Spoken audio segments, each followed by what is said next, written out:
Did anybody gain our lost purchasing power, or did it just evaporate and go up to heaven somewhere? Somebody gained it, didn't they? But we don't know who. Let's follow it.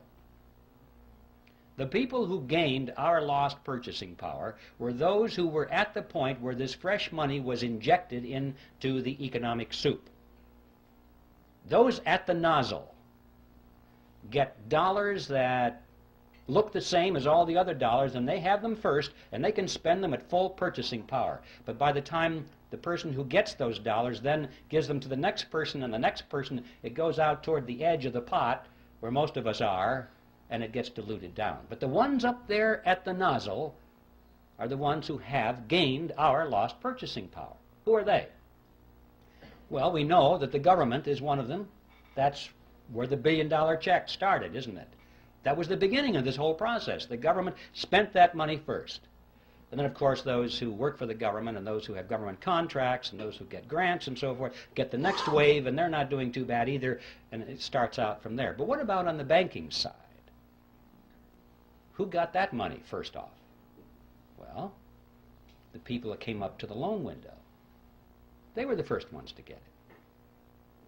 Now, this comes as no surprise to anybody here, I'm sure, that in times of inflation, it's a good thing to borrow. Everybody tells you that because you say, you know that you're going to borrow $1 and you pay it back with quarters or 50-cent pieces because inflation erodes the value of those dollars. So you know to borrow is to gain. And the people who don't borrow, who save, they're the ones who are losing. But notice, however, that this gain that the borrower gets, he has to turn right around and give to the bank in the form of interest on nothing. So he doesn't really gain at all. It appears to be gain, it's paper gain, but his gain actually goes back to the bank as interest on nothing. Now, yes, during times of inflation, his paper assets expand. Golly, this real estate looks like it's worth a lot of money right now. But then the economy contracts. And he's wiped out. He doesn't have anything. And notice that when you go to the bank and you go to borrow some of this nothing money, did they expect nothing from you in return? No.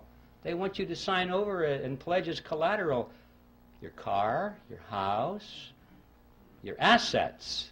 Hard assets, not nothing assets. So when the economy contracts and you can't continue to make those payments, they get your marbles.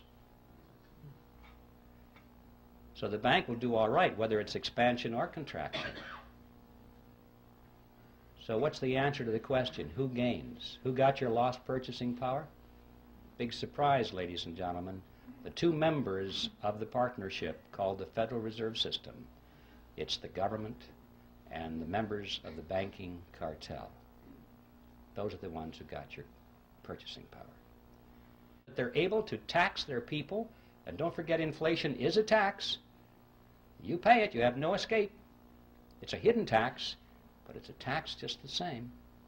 And so the government is able to tax the people without them even knowing they're paying the tax, and on the banking cartel side, they're able to collect perpetual interest on nothing.